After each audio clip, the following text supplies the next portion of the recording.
The galaxy was silent. In every corner of space, on warships, inside royal palaces, in alien marketplaces, and in dark mining tunnels, beings of all shapes and species stared at their holoscreens. The news was everywhere. A planet that no one dared to land on would now become humanity's next challenge. XAR Ion-7. It was called the Death World by the Galactic Union. It was not just dangerous, it was a planet that killed hope. No creature, no machine, no robot had lasted more than 72 hours on it. Storms ripped the sky. The land moved like waves. The air burned lungs, and the creatures that lived there were nightmares. The Galactic Union had long used Zarian-7 as a test. Any new species seeking respect in the galaxy was asked, "Could you last even one day there?" None did. But now, the humans had said yes. On a floating megastation near the center of the galaxy, the Galactic Union gathered. Leaders from 80 different alien empires sat around a curved table made of crystal and stardust. High Speaker Talvin, a tall blue creature with glowing veins, looked out at the crowd. "Humans have accepted the trial of Zarian-7, he announced, his voice echoing through the hall. "They will be watched by all, judged by all, and most likely mourned by all." Murmurs filled the chamber, as Antari General clicked his claws together and laughed. "They won't last a day. Why waste the fuel?" A feathered elder from the Jari race shook her head. "They have strange luck, these humans, brave but foolish." On Earth, in a command room deep under the Pacific Ocean, Commander Elias Grant stood silently, watching the broadcast. His team, 6 men and women, were suited up and ready beside him. None spoke. They had been trained for months, tested, broken, and rebuilt. But this mission was different. It wasn't just about survival. It was about showing the galaxy what humans were made of. The room darkened. A camera hovered near them. "Commander Grant," came a voice through the speaker, "the galaxy is watching." He nodded slowly, then looked straight into the camera. His words were calm, strong. "You sent probes. You sent machines. They all failed. But we are not machines. We are human. We adapt. We overcome. We endure." Then he paused. "You want to see what happens when humans face the worst planet? Watch closely." That moment was replayed across millions of screens. Aliens stared, confused. "Adapt." One said, "What does that even mean?" In a gambling station on Siren 3, bets exploded. One reptilian dealer laughed. 5 credits, they scream for rescue in 2 hours. "No," said a 3-eyed bartender. "I give them 12. These humans are stubborn." The launch began. Elias and his team stepped into the dropship. Engines hummed. Lights blinked. The small vessel detached from the human command ship orbiting Zarian-7. The atmosphere around the planet boiled and cracked. Red lightning danced across thick green clouds. The ground moved like breathing skin.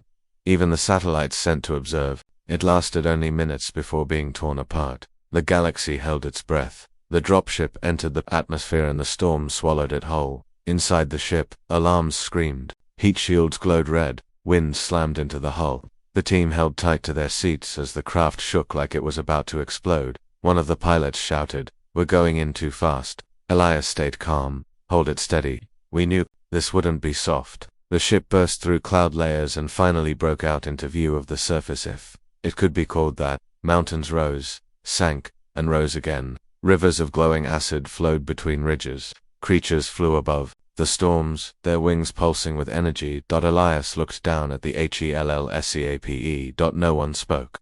The landing was rough. The ship crashed onto a jagged rocky surface, skidding, bouncing, and finally slamming into a hill. Sparks flew, then silence. One by one, the humans opened their eyes.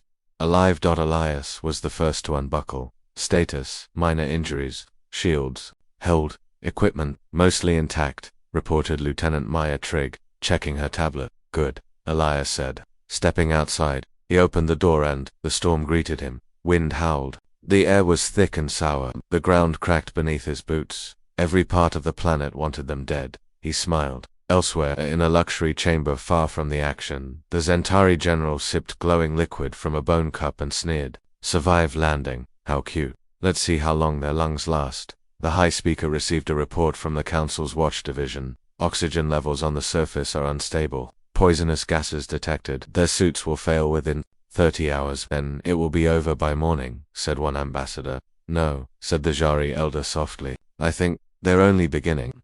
Back on Zarian-7, the humans moved quickly. Tents were set. Scanners deployed. A drone sent up into the air lasted only 9 minutes before it melted mid-flight. Elias studied the sky. We're not staying still, the storms will eat us. Then where do we go? Asked Sergeant Darius. Elias pointed to a ridge glowing faintly in the distance. There, that mineral layer, the scans show it's heat absorbing. We dig in there, move fast, he added. This planet isn't patient. Night came fast, but not like on Earth. The sky turned black instantly, like someone flicked off a cosmic switch. Then the ground began to hum. One crew member, Josie Lang, checked her sensors. Sir, the ground is alive. It's vibrating, not tectonic, Maya added. It's reacting to us. Suddenly, the rocks behind them cracked open. A creature, tall as a tank, made of crystal and flesh, crawled out roaring. The humans fired stun rounds that it didn't even flinch, but Elias shouted, "Go for the eye." Now Darius hit the target. The beast stumbled, shrieked, and collapsed, breathing hard. Elias stood over the body. That's one. The others stared in shock. How did you know where to hit it? He looked at the stars. We studied everything. We didn't come here to die. We came here to learn. Back in the galactic hall, reports flowed in. Human team, alive. Beast encounter, survived. Base built, operational. Panic level, in council, rising. One member whispered, "This is not possible." Another responded, "It's worse than that. It's human." By the end of day 1, humans had done what no one else could. They stood alive on Zarian 7, prepared for the next wave. And the galaxy watched silent, confused, a little afraid. Commander Elias sat by a small fire, writing in his log. He ended with, "The planet fights, but we fight smarter." Day 1, we're still standing. Let's see what tomorrow brings. The humans landed on Zarian 7, a planet known across the galaxy as a death trap. Every other species failed to survive even one day here. But Commander Elias and his team not only survived the landing, they built a shelter, killed a monstrous creature, and claimed their place. The galaxy was shocked, but the worst was yet to come. The second day began with fire, not from the humans, but from the sky itself. A burning storm rolled over the horizon, glowing red and orange, crackling with electric fury.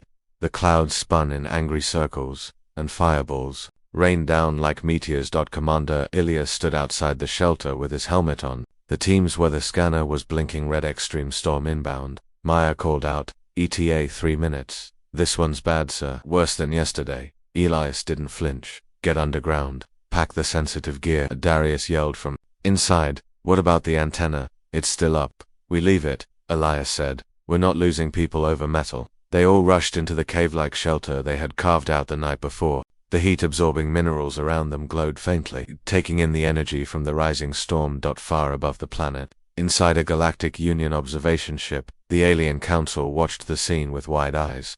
"They're going to die now," said the Zentari general, almost excited. This storm destroyed a Makorian drop unit in seconds, but the Jari elder leaned forward. "Wait, look at their shelter." The firestorm hit. Flames burst across the terrain, burning the ground into glass. Acid rain mixed with lightning. Everything outside melted. But the human shelter. DIDN single quotes T. Inside, the team held their breath. The walls shimmered, absorbing heat like a sponge. It wasn't perfect. Parts of the wall cracked. One oxygen unit exploded, but the structure held. 20 minutes later, the storm passed. The humans were still alive. Elias stepped outside into the scorched air. The sky was purple now, buzzing with leftover energy. The land looked different, twisted and burned. Even the rocks had melted. Darius looked around in awe. "This planet doesn't sleep, does it?" "No," Elias replied, scanning the ground. "But neither do we." On the second day, the humans moved further from the ship. They had one goal: find safer ground, deeper rock layers, and energy sources. Elias believed the heat-absorbing minerals could be used not just for protection but for power. "Zarian 7 gives us heat," he said, holding up a cracked rock. "We turn it into energy. We survive." The deeper they went, the stranger the planet became. The ground was softer. The air, though toxic, didn't burn as sharply anymore. Josie adjusted her filters. "Sir, air toxicity is slightly lower here. Not safe yet, but the system's adapting." Elias stared at her. "Not the system, us." That night, as they camped near a cliff wall, strange lights blinked in the distance. Not lightning, not a storm. Something intelligent. The humans watched silently. "Another creature," Darius whispered. "No," Maya replied. "A structure. I think it's artificial." Josie checked her scanner. There's energy below the surface, deep, buried. Elias stood up. We dig at first light. On the Galactic Union ship, confusion turned into tension. How can they be this calm? Barked a Grell ambassador. They should be broken by now. They're learning, said the Jari elder. They're adapting. The Zentari general slammed his claws on the table. They are surviving. That's not supposed to happen. The High Speaker of the Union finally spoke. We must consider the possibility that humans are not like the others. Back on Zarian 7, the humans began digging early the next morning. Using heat tools and plasma drills, they slowly cut through the thick rock.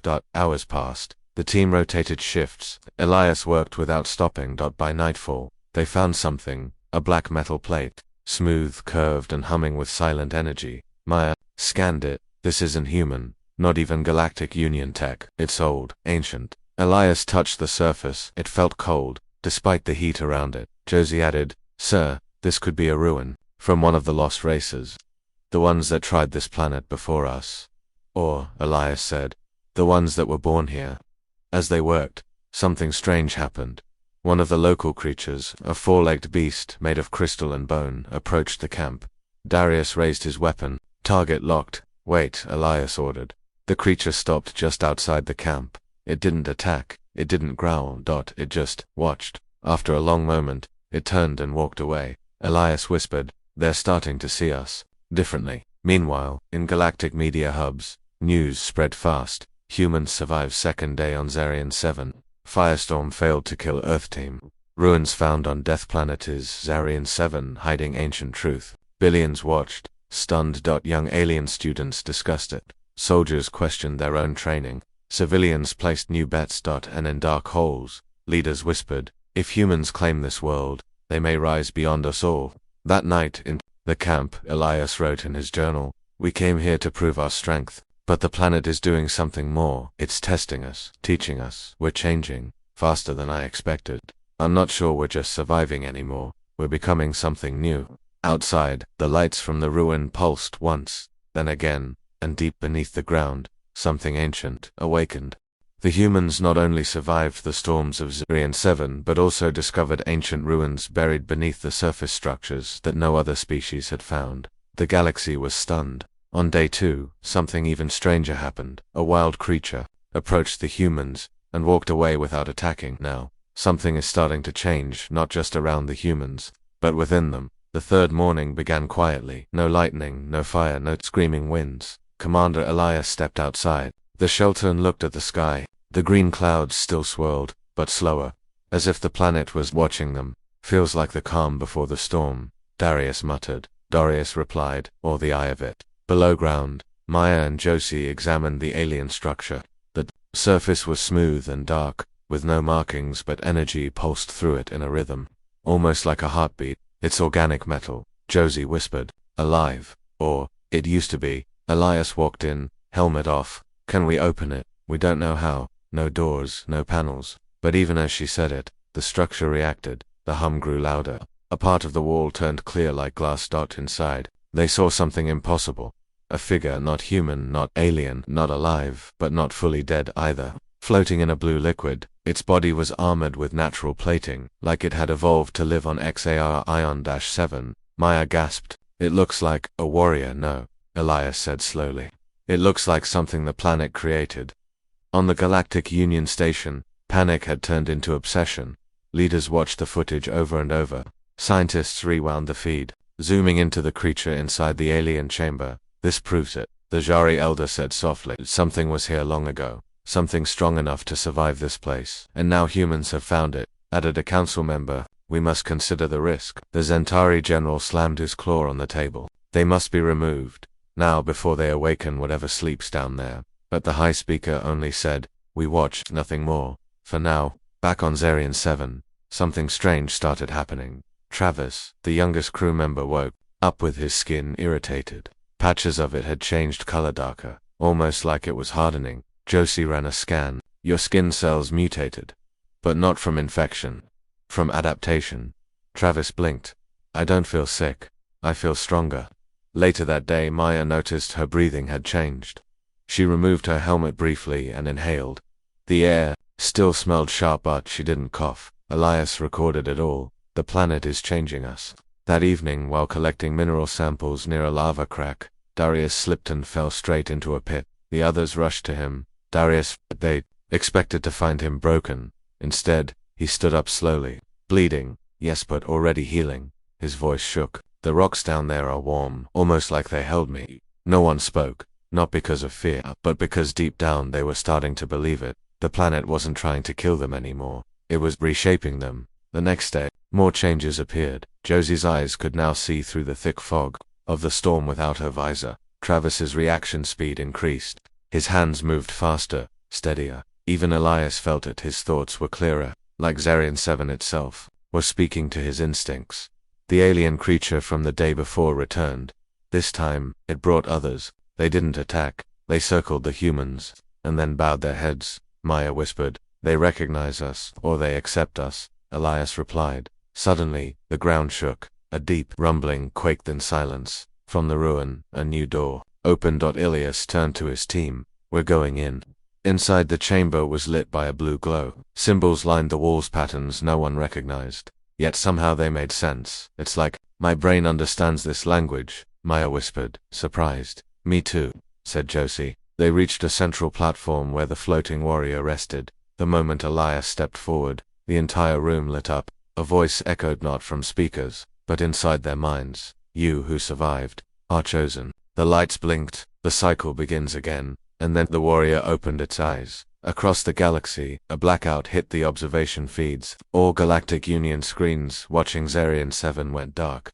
"Signal lost," shouted a technician. "Impossible," growled the Zentari general. "Not impossible," said the Jari elder. "They're crossing into something new." Back in the chamber, the alien warrior spoke.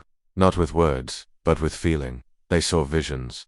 A great war millions of years ago, an ancient race built by the planet Straw, perfect, but proud. They tried to leave Zarian 7 to conquer others. The planet punished them, buried them, forgot them, and waited for a new kind of life, one that could survive and respect the world. "You," the voice whispered, "are what we waited for." Elias stood still. "What do you want from us?" The voice responded, "Become more. Finish what we started. Save what comes next." The chamber shook up of ground. The sky turned gold. Not in anger, but like a sunrise. The crew stood silent, changed. The galaxy feared the worst planet, but now the worst planet had chosen them. The humans began changing. Their bodies adapted to Zarian 7. The poisonous air no longer hurt them. Their eyes adjusted, skin hardened, thoughts sharpened. Then, deep in the ruins, an alien warrior woke up and shared a telepathic message. Zarian had once created its own defenders who tried to leave and were destroyed. Now, the planet had chosen humans to finish what was started. But what did that mean?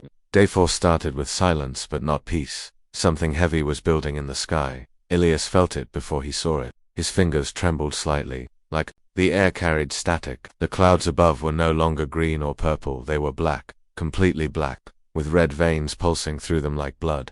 Josie stared at the scanner. "Sir, this isn't a storm, it's a wall. A moving wall of weather," Maya added. "And it's alive." Elias didn't question it. "Get everyone underground. Now." Miles above, inside the Galactic Union's long-range observatory, they finally restored the feed, and what they saw terrified them. A planetary storm front, larger than any ever recorded, rolling straight toward the human camp. One council member gasped, "That's not a storm, that's extinction." The Zentari general laughed nervously. "It's over, even they can't survive that." But the Jari elder said nothing. She simply watched. Below, the human team raced to reinforce their shelter. The heat-absorbing minerals had protected them before, but this wasn't just heat, it was pressure. Lightning, acid, wind, sound waves that could shatter bones. Travis asked, "What do we even call this thing?" Elias answered, "The storm wall." Maya looked up. "It'll hit in 10 minutes. Inside the alien ruin, the awakened warrior stepped forward. Its voice echoed in their minds again. "You are not ready," Elias replied calmly. "Then tell us what we need." The warrior extended its arm and touched the wall. A beam of blue light shot into Elias's chest. He gasped, then stood taller, stronger. Something had changed again. "Let it come," he said. "We hold the line." As the storm wall reached the outer hills, the sky went black even during daylight. Lightning danced sideways. The wind screamed like a wild animal. Acid rain melted boulders in seconds, then it hit, boom. The sound shattered rocks, the pressure pushed against the shelter walls. Inside, Travis screamed, holding the door shut as wind threatened to tear it away. Hold it, Maya shouted. If we lose the door, we're done. The lights flickered, the power cells buzzed, the heat mineral walls began glowing red, trying to absorb everything. Then a loud cracked part of the wall split. Get to the backup chamber, Elias shouted. Move, move, move. Outside, the landscape vanished, nothing but dust, fire, and lightning. But then, something impossible happened. The creatures of Zarian 7, those crystal beasts appeared. Dozens of them. They formed a circle around the shelter. They didn't run. They stood firm. And somehow, the storm bent around them. In the backup chamber, Maya gasped. Sir, look at this. Through the cracked viewing slit, they saw it. The creatures were protecting them. Why? Josie whispered. Why would they do that? Elias understood. They're not just animals, they're guardians, and now they see us as one of them. The storm wall passed after 34 minutes. When it was over, the land had changed again. Where mountains once stood, now there were canyons. Where their equipment used to be, nothing remained but dust. But the humans lived. The shelter, bruised and battered, had held because they hadn't faced the storm alone that evening. Elias called his crew to the ruins. We are no longer just visitors, he said. This world has tested us again. And this time, we didn't just survive. We stood side by side with it. The alien warrior stepped forward again. Now, you are ready. A wall behind it slid open, revealing a massive chamber filled with armor, tools, weapons. But they weren't made by hands. They were grown, living metal. Biotech shaped by the planet itself. One piece floated toward Elias. He reached out and the armor latched onto his body like it belonged there. He didn't resist it. Was perfect. Far above, the Galactic Union panicked. They made it through the storm wall. They're wearing planetary tech. Now do you understand what that means? The Zentari general snarled. They're no longer just humans. They're something more. In the final logs of Day 4, Elias wrote, we faced the storm. Well, the planet threw everything at us, and we stood. But it wasn't a fight. It was the final test. We were never meant to conquer Zarian 7. We were meant to become part of it. The humans survived the most powerful weather event in the galaxy, the storm wall. Strange beasts of the planet protected them. Deep in the alien ruin, they were gifted living armor grown by Zarian 7 itself. Now, they're no longer just human. They are changing into something more. But the planet has one final lesson. What it gives, it can also take away. For the first time since they landed, the human team woke up without fear. The air was calm. The skies were clear. No fire. No storms. No earthquakes. No earthquakes. Only silence. Commander. Elias stood outside the shelter wearing the new living armor. It was light, strong, and pulsing slightly like it was breathing with him. He looked stronger, taller, but his eyes were colder. Inside, Maya was reviewing scans of the other crew. Sir, she said carefully. We're still changing. What kind of change? Internal. Our bones are denser. Nerve signals faster. Heartbeats slower. And the armor is merging with our skin. Josie added. I tried to remove mine last night. It didn't come off. It doesn't want to. Elias nodded. Then don't fight it. Let the planet finish what it started. But then, something unexpected happened. Travis, the youngest crew member, collapsed. Violent coughing, blood from the mouth, spasms. They rushed to him, but even their advanced medical tools failed. Within minutes, Travis's body stopped moving. His skin hardened completely, turned gray, cracked like stone. Maya whispered. He calcified. Josie stepped back, shocked. Why would the planet do this? He was adapting. Elias stared down at the body, unmoved. No, he was resisting. That same hour, seismic activity started again. The ground shook beneath them, not like before. This time, the tremors were patterned. Like footsteps, huge footsteps, from the far ridge. Clouds of dust rose into the air, and then they saw it. A creature taller than anything they had seen before. Not a beast, not an animal, a titan. The Galactic Union's orbital satellites caught the image first. A 12-story tall walking bioconstruct, made of lava rock and muscle tissue, with glowing red eyes. Zarian 7 has activated a titan, the analyst said. It's moving straight toward the human camp. The council chamber erupted into chaos. They awakened the planet's wrath. No, the Jari elder said. They triggered its final challenge. Back on the ground, the humans stood, silently, watching the titan approach. It wasn't rushing, it was walking slowly. Like it was watching them too, Maya said. We can't fight that. Elias slowly turned. We won't fight it like humans. We'll fight it like this planet trained us to. He raised his hand. The armor responded, glowing faintly. Power surged through the ground. From the edge of the camp, the crystal beasts returned. Not dozens this time, hundreds. Josie gasped. They're answering his call. Elias looked toward the Titan. Zarian 7 is watching us both. One of us will fall. The battle began. The Titan roared a sound that shook the sky. The beasts charged, surrounding it, clawing, jumping. The humans joined in, armor enhancing their movements. Each step left shockwaves. Every punch cracked stone. Maya jumped high, landing on the Titan's back and firing a plasma spike into its spine. But the Titan didn't fall. It swatted creatures like insects, killed 3 beasts in one hit, stomped down, crushing craters into the land. Then it grabbed Darius mid-leap and threw him across the valley. He didn't move again, Josie screamed. No, Elias didn't flinch. Stay focused. We end this. The fight lasted over an hour. Then Elias found a glowing core buried deep in the Titan's chest. He climbed, dodging deadly swings, bleeding, burning. Finally, he reached the core and drove his hand into it. His living armor wrapped around the core like roots. And then silence. The Titan froze. Cracked. And collapsed. The land stopped, shaking. The sky returned to calm. The beasts lowered their heads and vanished into the mist. Only for humans stood, now bloodied, exhausted, victorious. Elias fell to one knee, not from weakness, but from the realization they weren't humans anymore, not fully, not ever again. Back in the Union, the Council watched in silence. They destroyed a Titan. They command the planet's creatures. They wear its armor. One voice whispered the question everyone feared. What happens when they leave Zarian 7? In the final log of Day 5, Elias recorded, the planet fought back, not to kill us, but to ask us, are you ready to carry its power beyond this place? Our answer was simple, yes.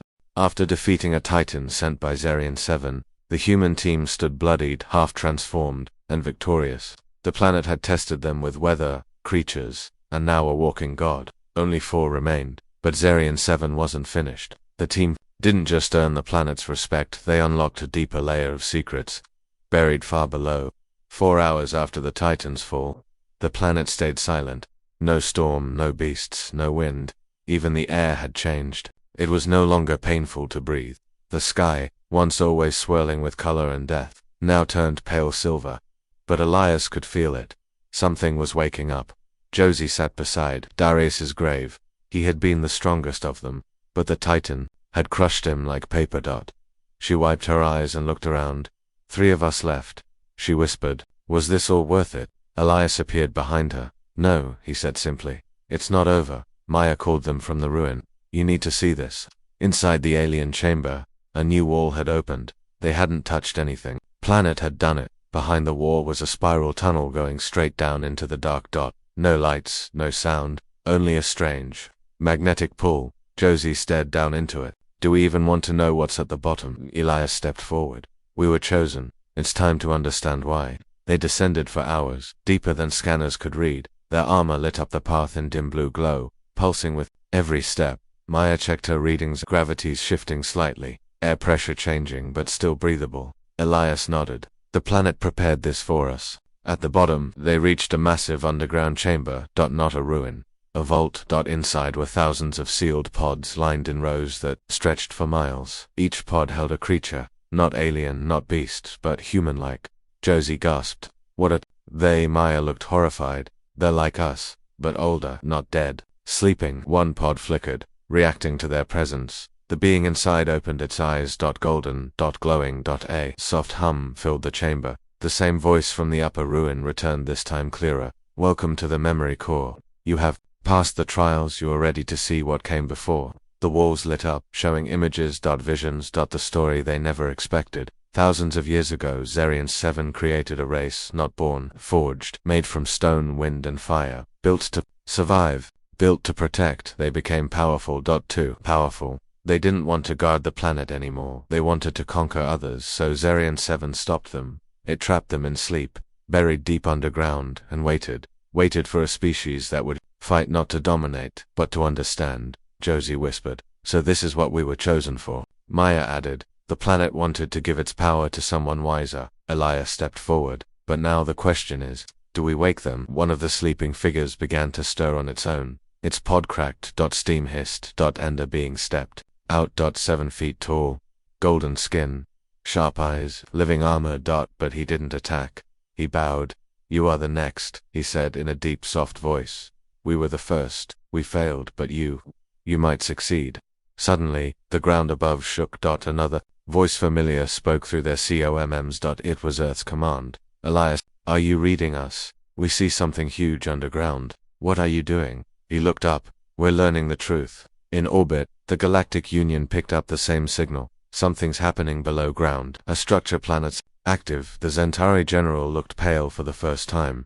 What if they've unlocked a weapon? The Jari elder whispered no. Worse, they've unlocked a legacy. In his log, Elias wrote, we found them. The ones who came before. The ones who failed. Now the planet offers us a choice. Carry the power forward, or repeat their mistake. We aren't just changing physically anymore. This is a war of identity. Are we still human, or are we becoming Zeb? Elias and his surviving team discovered an underground vault home to thousands of sleeping beings created by Zarian 7 in the ancient past. These were the first chosen who once turned against the planet and were locked away. Now humans have passed the tests, earned the planet's trust, and begun to awaken these ancestors.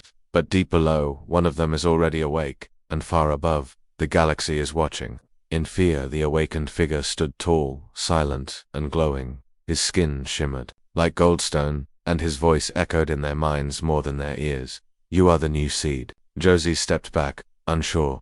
Are you one of us? The being looked at her, then at Elias. No, I am what you may become.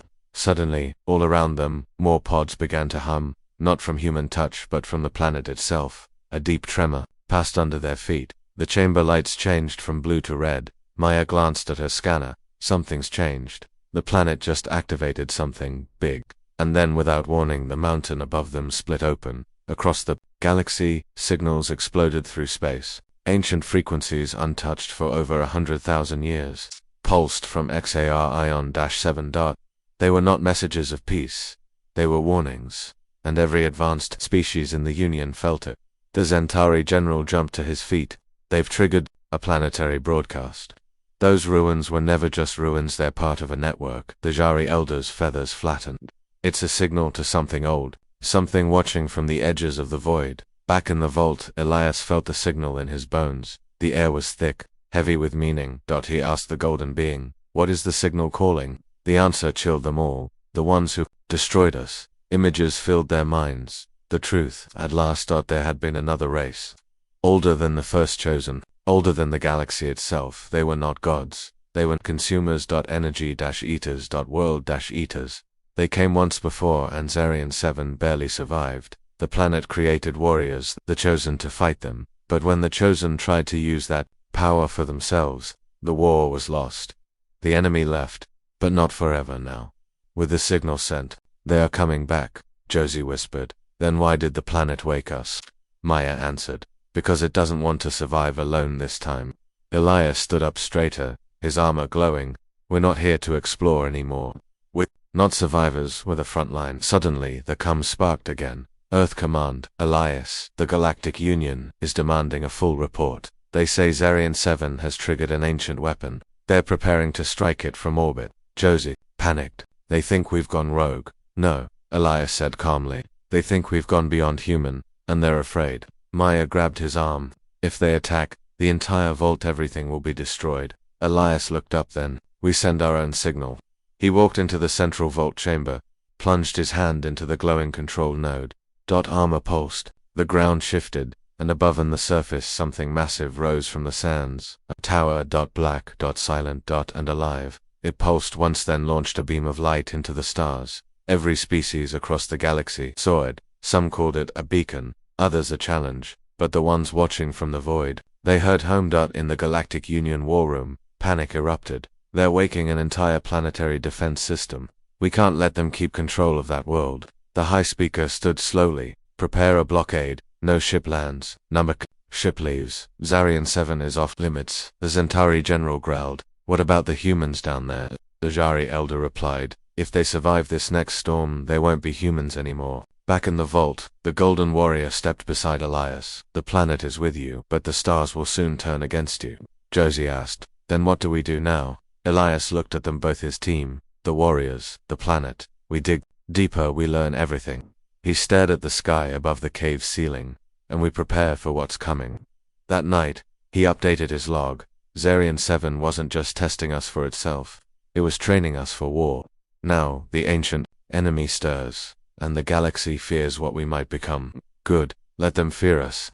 The humans, chosen by Zarian 7, uncovered a terrible truth. The planet wasn't just a test, it was a fortress. Long ago, a race of galaxy-consuming beings attacked the planet, nearly destroying it. Now, those enemies have been summoned by accident. The humans, now half planet-born, half human, must prepare to face a threat the galaxy doesn't understand. And worse, the Galactic Union fears them just as much. Day 8 began under a strange sky. Half of Zarian 7's sun was covered by something massive in orbit. It wasn't a storm cloud, it was a ship, not a Union ship, not even from the known galaxy. It was dark, silent, without engines or heat. A moon-sized shadow made of black stone and screaming metal. Josie stared up. That's not a ship, that's a predator. Maya's voice was hollow. It's here. The thing, the signal called. Inside the vault, the Golden Warrior walked beside Elias. The darkness has returned. It will not speak. It will not stop. It only feeds. Elias nodded. Then we stop it here.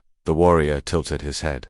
Only 3 of your kind remain. The Union has blockaded the skies. The planet is dying. What makes you think you can win? Elias looked up at the cracked cavern ceiling. Because we already did the impossible and we're not done yet. He gave the order.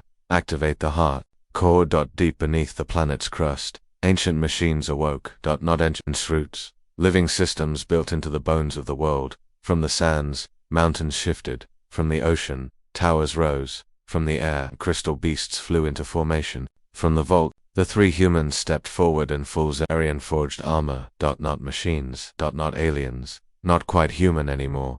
But more alive than ever. Above, the dark enemy moved. It didn't fire missiles. It didn't send signals. Instead, it opened from its belly. Poured black matter, twisted creatures with burning eyes and razor wings. Thousands. Millions. Falling toward Zarian 7 like a rain of death. In orbit. The Galactic Union watched the invasion. We have to help. One admiral cried. The High Speaker raised a hand. No, but they'll die. The Jari Elder spoke gently. They're no longer ours to save. The final war began. Elias led the defense with fury and calm. He called beasts from the trees, lightning from the sky, and fire from the stone. Josie flew, tearing enemy swarms with sharp wings.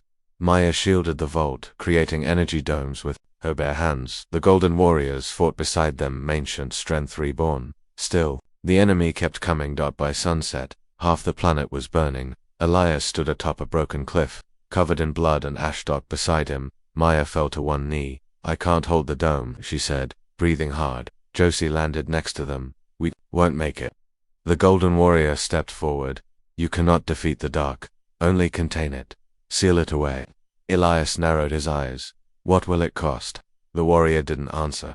They all knew the only way to save the planet was to lock themselves with the enemy. Forever. Elias turned to his team. Josie was already nodding. I'm not afraid. Maya smiled sadly. I didn't come here to live forever, just to make it matter. Elias looked at them both, then reached toward the heart core. Then let's make it count. They descended one last time. The core chamber pulsed with living energy. It knew what must be done. That as they linked their armor into the roots of the world, the planet itself began to close. Across the skies, light exploded upward. The black swarm was pulled in, dragged screaming into a growing rift. One by one, the dark creatures vanished. Trapped. Sealed. Gone. The planet went quiet. No storms. No beasts. No sounds. Just peace. Far above, the Galactic Union's sensors went still. One officer said, They did it. The enemy is gone.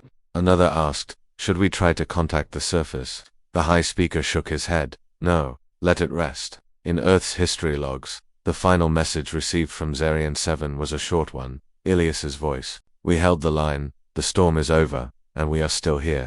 But we are not coming back. Tell Earth. We became something more. We became the shield. Centuries later. XAR Ion-7 is known across the stars as the sealed world. No one dares land. But some nights in orbit, Strange lights flash across the surface. Some say it's the wind, others believe it's the Guardian still watching, still alive, still protecting the galaxy from what waits in the dark.